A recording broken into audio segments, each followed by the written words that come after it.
What's the fakest friendship you've ever had to pretend was real on camera? Name names. Can I drink? Sip or spill? I choose sip. And we're done. Hi, I'm Scheana Shay, and today I'm going to be answering questions from the Daily Mailbag. Jeez, Santa Claus here. Okay. How did you end up in that one episode of The Hills? Did you always know you wanted to do reality TV? Clarification, it was 2 episodes of The Hills. Stacy, the bartender, was my roommate at the time, one of my best friends. She needed to bring a couple girls with her for backup, and I was her #1 girl. But no, I did not always know I wanted to do reality TV. Even when I got asked to do Vanderpump Rules, it was like a hard no. I did not want to do reality. I really wanted to focus on acting. But in hindsight now, I am very glad that I decided to join the show and have been able to share all of these lived experiences with the world. Next. Okay. What do we have? How did you end up in that one episode of The Hills? They really want to know how did you really get there? I think that one was for Tom Sandoval. All of them are just that question. How did you end up in that one episode of I'm just kidding. How real is reality TV? Are conversations and confrontations staged or authentic?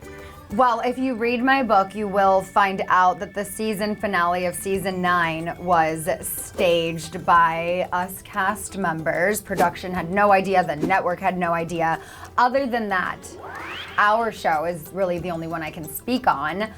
It is real, unfortunately. I wish I could say that that was scripted, that I didn't say that, or was just reading a script, but no, unfortunately, the conversations and confrontations are authentic. Except for the end of season 9, we totally did that ourselves. Sometimes we have to do pickup shots, which it's kind of like a reenactment. If something happened off camera that they need to be a part of the story, get it on the show, we will sometimes be asked to film a pickup scene, but it's not a fake scene, it's just something that already happened off camera. One of the most iconic pickup scenes was when we were all in Mexico, season 2, and Schwartz dumped a beer on Katie's head. The camera girl had set the camera down for a second, missed that moment. Katie was such a trooper, did her hair and makeup, went back the next day, and had that moment with Schwartz again. Damn. Mm-hmm. Crazy. Pink. What does Lisa Vanderpump smell like? Diamonds and rosé, of course. Not cigarettes and whatever else they said. No, she always smells good, she always looks good, and she always dresses good. Does Vanderpump smoke? She has. Lisa Vanderpump has smoked a cigarette or 2 in her day that I have witnessed, and I think one was even on the show. So it's not like that's a secret. Okay, another. Off camera, who's the nicest and who's the coldest of the OG Pump cast? Well, you know what? I guess I'm a part of the OG Pump cast, so I would put myself as the nicest, and I would put Katie Maloney as the coldest. No description needed.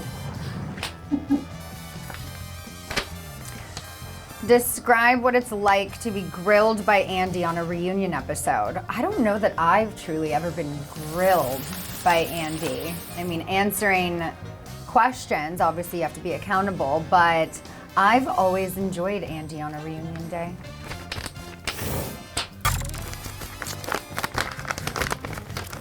What do you hope readers take away from your book, My Good Side? I truly hope that when people read this book, they realize that their past doesn't have to define their future. You know, you can always recalibrate, course correct, and you shouldn't always have to wear a scarlet letter, especially if someone else gave that to you. This book is really just about taking back your power, taking control of the narrative, and I truly hope that people can relate to the experiences I discuss in it.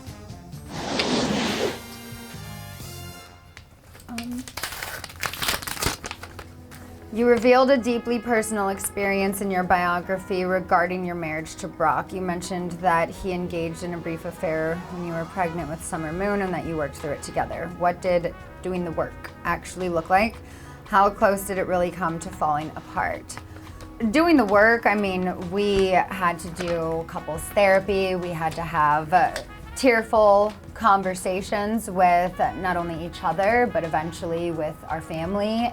It wasn't a decision that I was making lightly, putting it in the book, staying, leaving. It was something I really went back and forth with for a while, but ultimately I realized that I was strong enough to forgive him. He has proven to be such an incredible partner to me, an amazing father to Summer Moon, and I'm very happy that I made the decision to stay. Look, staying in a relationship when there's infidelity, absolutely not for everyone. But I hope when people read this that they don't feel shame if they did decide to stay. It is okay to give someone a second chance.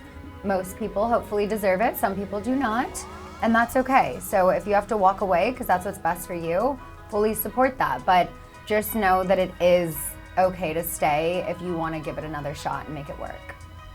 Is the book all life lessons?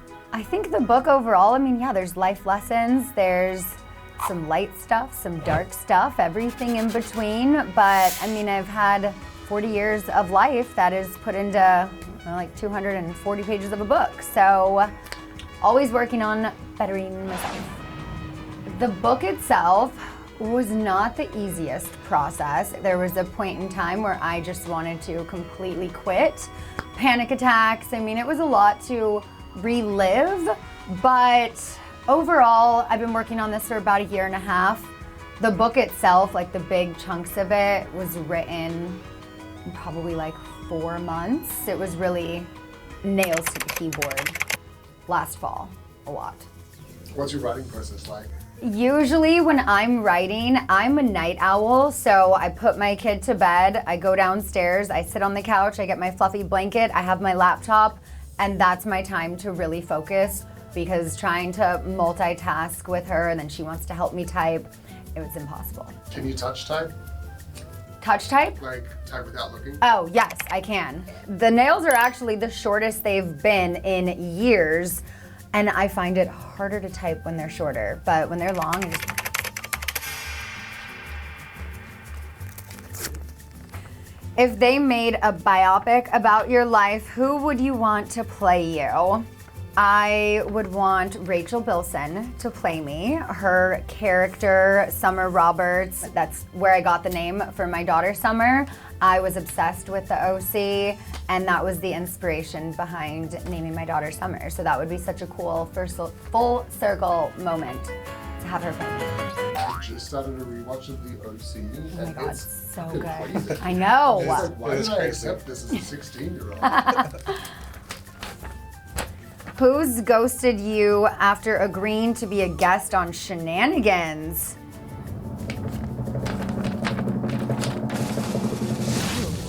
So I had her on once, but then when I tried to get her back on a second time, I never heard back. And then she asked me through my team to be on her podcast, and I was like, but you ghosted me. What should I say? Bryn. And I still love her, but I'm like, you ghosted me. And I was busy that week when they wanted me on, so. Okay, so that was the daily mailbag, and I'm gonna get out of here before I have to clean up this mess that I made. Bye.